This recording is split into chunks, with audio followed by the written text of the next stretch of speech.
Hello students, welcome back. Our today's topic is linear ramp ADC, analog to digital converter. It is called as linear ramp because we have a ramp generator in our ADC circuit which produces a ramp voltage. A ramp means if this is your ramp voltage is linearly increasing voltage, slowly, gradually it goes on increasing in its amplitude. Okay, so we since it looks like a ramp, so we call it as linear ramp ADC. All right, so in this analog to digital converter, if you see circuit diagram, I have drawn extreme left because right side I require to draw waveforms. Okay, here you see, then you have a comparator. Here we are using an op amp which is being used as a comparator. Here we have a AND gate, we have a clock generator, we have a ramp generator. These are the resistors. All right, at this point you will be applying your analog input. Analog input is applied here and the digital output is obtained here. Digital output is obtained here. Okay, now let us see how it is capable of converting analog to digital. Okay, how the conversion happens, let us see. When we apply analog input here V in, that analog voltage is compared with a reference voltage VR, a ramp voltage, I must say, not reference, a ramp voltage. Okay, after comparing analog voltage and this VR voltage, a comparator will produce an output which is fed to AND gate. Then there is a clock generator whose role is to simply keep on producing clocks like this.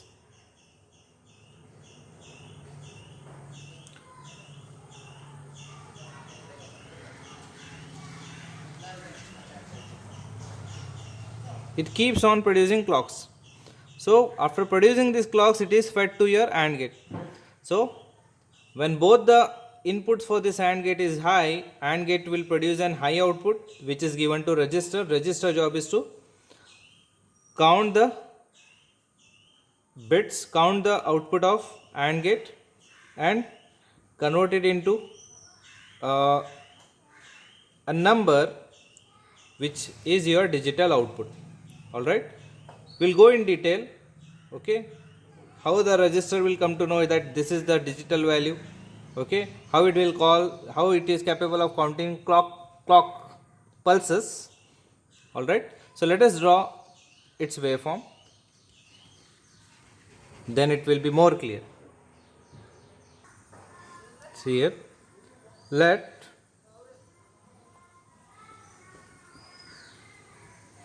this be our V in. All right, this is the voltage from here to here is our V in. Let me ground this point and this is your level.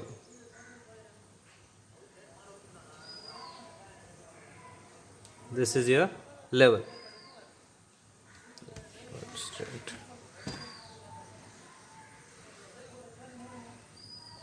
What is this? This is our input amplitude. This is our input amplitude. It can be any X voltage, 5 volt, 6 volt, 8 volt, 10 volts, anything. All right.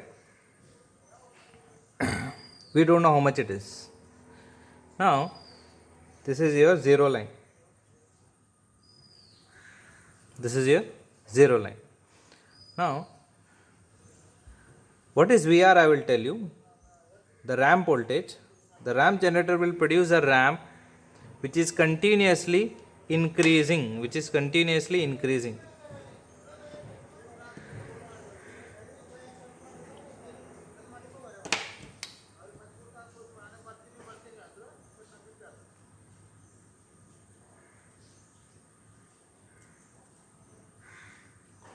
See, it goes on increasing, linearly increasing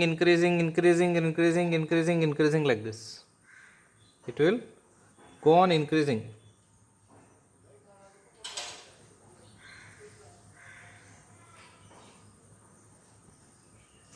Okay. This is here VR. This is here VR voltage.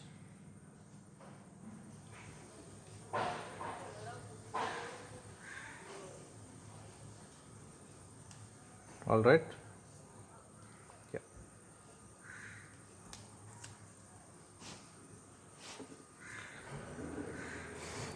So this ramp goes on increasing. After reaching its maximum level, it will come down to 0 like this. Again it continues like this. Again it continues like this. All right. Yeah. Now we have a V1 voltage here. V1, do you see V1? Yeah, the output of your comparator. The comparator job is to keep on comparing the input voltage. What is our input voltage? Input is our analog voltage. Input voltage is our analog voltage. The comparator keeps on comparing analog input voltage with VR. Comparing V in and VR, V in and VR, V in and VR, V in and VR is compared by comparator and it produces V1 voltage. V1 voltage. How is the V1 voltage? See here.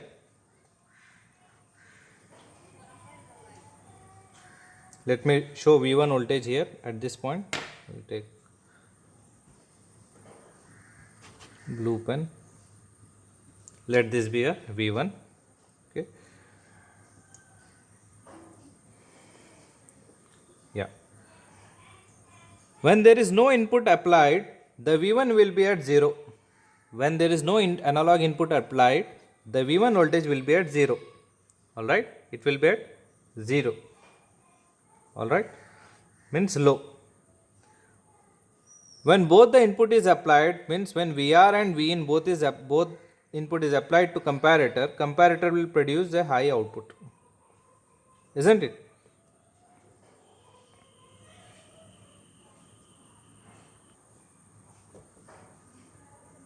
Yes.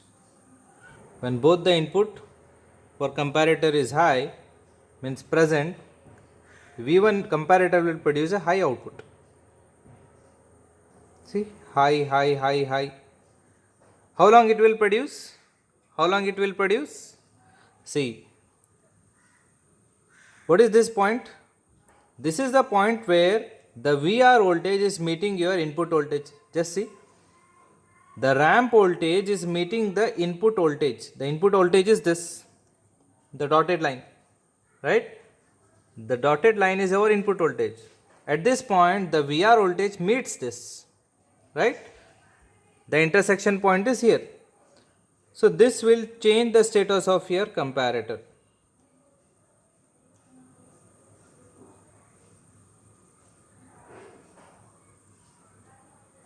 This will change the status of your comparator.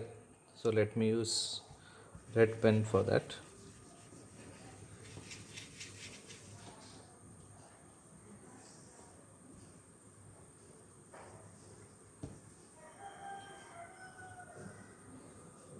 Yeah, so V1 will remain high as long as your VR is, as long as your comparator output V1, yeah, where I was, yeah. Comparator output V1 remains high till VR is less than V in. VR is less than V in means till VR is less than V in, your comparator output will be high. The moment VR becomes equal to V in, when does it happen? It happens at this intersection point. If this happens, V1 from high shifts to low and it continues with low. It continues low. Alright? And once again, when this stops, when your ramp voltage is stopped, it will end here. Once again, when you give another input here with the ramp voltage, your output will go high. Your comparator output will go high here, hereafter. Okay. So this point is very important. When V1 goes low when VR equals V in. When VR equals V in, V1 comparator output goes low. If comparator output goes low, just see your AND gate. If comparator output V1 goes low, means earlier when V1 is high, the AND gate is having two input, that is one is V1 and the other one is from clock generator, right? One is from clock generator. So when both of these are high will give you high output, right? AND gate will give an high output. When comparator goes low, at this condition, this becomes 0. 0 when it is given to AND gate, it will not give you high output, right? So it will stop counting the clock pulses. It will stop the counting clock pulses. From where the clock pulses are coming? The clock pulses are coming from clock generator, right? Now, what is this clock pulses? Why it is important? See here.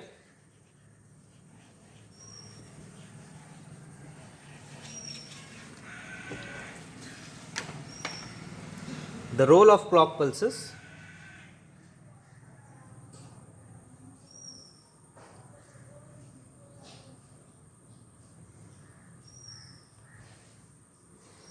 The clock generator keeps on producing pulses.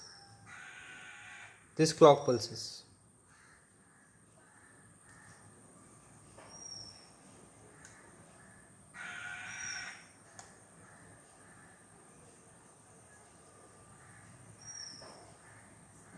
Yes.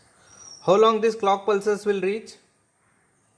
Only till AND gate is giving you output. How long the AND gate will give you output? Only till V1 is high. Only till V1 is high. If this is high, only till then the clock pulses will reach your registers, and the job of the register is to keep on counting the pulses. So the amount of pulses counted by registers is directly proportional to the time duration for comparator output which remained high, right? So this is our this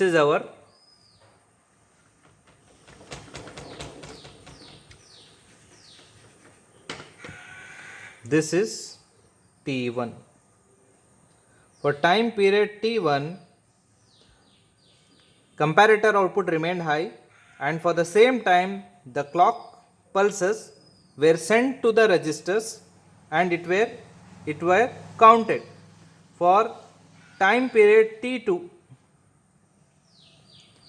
comparator output is low, hence no clock pulses will be sent through AND gate for the registers to count. Alright. So here the clock pulses will end here at this point. Clock pulses during time T1. Understood?